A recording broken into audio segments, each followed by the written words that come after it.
News bell network మీడియాకు స్వాగతం.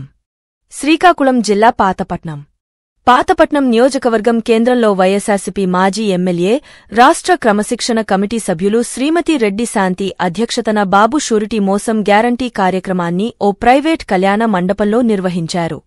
ఈ కార్యక్రమంలో వైఎస్ఆర్సీపీ ముఖ్య నాయకులు మరియు పాతపట్నం నియోజకవర్గంలో ఉన్న 5 మండలాల వైఎస్ఆర్సీపీ నాయకులు, కార్యకర్తలు, అభిమానులు పాల్గొన్నారు.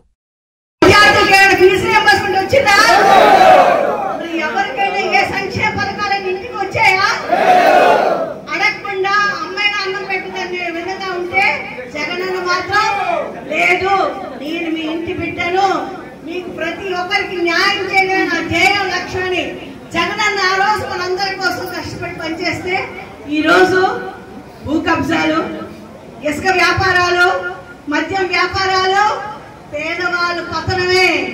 బాబు షూరిటీ, బాబు షూరిటీ, పేదల పతనం గ్యారెంటీ అనేది ఈ రోజు ఎవరా కాదా? మరి మనందరం బుద్ధి చెప్పే రోజు వచ్చిందా లేదా? మరి మనందరం బాధ్యత ఏంటి? ఆ రోజు మనం అందరికి మంచి చేశాం. రోడ్డు మీద బస్సు నిల్చుంటే 1000 రూపాయలు కలెక్షన్,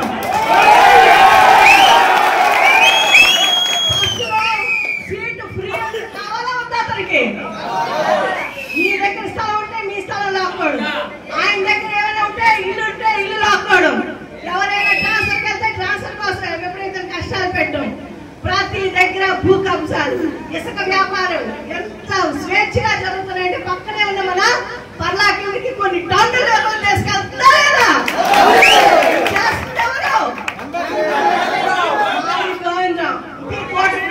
ఉదాహరణ, ఒక నియోజకవర్గ ఎమ్మెల్యే ఇలా చేస్తుంటే రాష్ట్రం అంతా ఎలా అతలాకుతలం అయిపోతుందో ఒకసారి ఆలోచించండి. ఎమ్మెల్యే మీటింగ్ అవుతుంది చెప్పారు ఎవరు, సరే నేను కూడా వెళ్ళానండి. నేను వెళ్ళి కాలేజీకి వెళ్ళిపోయాడు. మమ్మల్ని ఫేస్ చేయలేకపోతున్నారు. వాళ్ళని ఏం చేయాలి? ఎమ్మెల్యే నేను వెళ్ళినప్పుడు అతను కూడా ఉండి వాళ్ళు ఏం చేస్తారో ఏడిస్తే నేనే ఏం తప్పు చేస్తారో నేను చెప్తాను. నేను వచ్చి రావడం ఒక నిమిషం కూడా ఆకుండా అన్నయ్య వస్తాను, నాకు వేరే పని చెప్పి కాలేజీకి వెళ్ళిపోయాడు. ఇది తెలుగుదేశం నాయకులు కార్యక్రమం. సరే వారు బాధలు పడినాయి, ఏదో చేశారు, అధికారం వచ్చింది, వాళ్ళకి ఎక్కడ అవకాశం ఉంటే అక్కడ దోపిడీలు చేసుకుని దుర్మార్గంగా పరిపాలన చేస్తున్నారు. వీళ్ళకందరికీ మనం తప్పు చేసినట్టు మన జగన్ చిన్నపిల్లలేం కాదు, చాలా సమర్థవంతమైన నాయకుడు. ప్రజలు ఈవేళ అతనికి అఖండమైనటువంటి స్వాగతం పలుకుతున్నారు. ఎక్కడికి వెళ్ళినా అధికారం పోయినట్టు ఎక్కడా లేదు. ఈవేళ ఇప్పుడు ఈ సభ్య చూడండి ఎంత ఉత్సాహంగా నడుస్తుంది. వాళ్ళ సభ్యులు చూడండి, ఎవరైనా మనోడు చెప్పాడు, ఇలాంటిపేట 10 మంది ఉండడం కష్టమైపోతుంది. ఉన్నా కూడా ఏదో నిరాశ, ఏదో నిస్పృహ, ప్రజలకి సమాధానం చెప్పలేక వాళ్ళ మనుషులు తెచ్చి కూర్చోబెట్టి బలవంతం కట్టిపెట్టి సభ నడుపుకుంటున్నారు. ఈ కారణానికి మితం లేదా? ప్రతీకారం తీసుకోవడం మీద నేను ప్రభుత్వంలోకి వచ్చాను. బుక్ రాజ్యాంగం చూపించి ఇది రెడ్ బుక్ రాజ్యాంగం అంటారట. ఈ రెడ్ బుక్ రాజ్యాంగానికి లోకాలు తెల్లాయి. ఈ రెడ్ బుక్ రాజ్యాంగానికి ఇక ముందు ఉండదు. వాళ్ళ కోర్టులు కూడా కళ్ళు తెరిచి చెప్తున్నాయి. అందుకే నేను ఈ సందర్భంగా మీ అందరికీ విజ్ఞప్తి చేస్తున్నటువంటిది, ఈ ప్రభుత్వం కళ్ళు తెరిచి జరుగుతున్నదేమిటో తెలుసుకోకపోతే ఈ ప్రభుత్వం ఏ ముహూర్తాన్ని వచ్చిందో అదే శుభముహూర్తాన చల్లగా సాగనిపుతామని చెప్పి ప్రజల శక్తి సామర్థ్యాన్ని తక్కువగా అంచనా వేస్తున్నామని చెప్పి మీ అందరికీ ఆయన ఇచ్చినటువంటి భవిష్యత్తు కార్యక్రమం ఇది.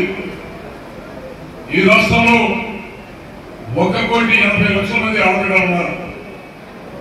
అందరికీ కూడా నెలకి 15,000 చొప్పున సంవత్సరానికి, నెలకి 1,500 చొప్పున సంవత్సరానికి 18,000 రూపాయలు ఇచ్చి అందరినీ ఆదుకున్నారట. ఈ సంవత్సర కాలంలో ఇవ్వాల్సిన మొత్తం కూడా 32,400 కోట్లు. ఈరోజు ఎవరికైనా ఇచ్చారా గ్రామంలో? ఎవరికి లేదు. అన్నదాత సుఖీభవ.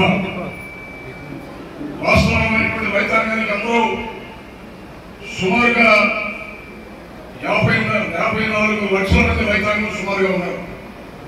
వీరందరికీ కూడా సంవత్సరానికి 20,000 చొప్పున అందరికీ ఇస్తాం. జగన్మోహన్ రెడ్డి గారు చేసే సంక్షేమ కార్యక్రమాలకు రైతు భరోసాలో దానికన్నా కూడా ఎక్కువగా ఇస్తాను అని మాట్లాడి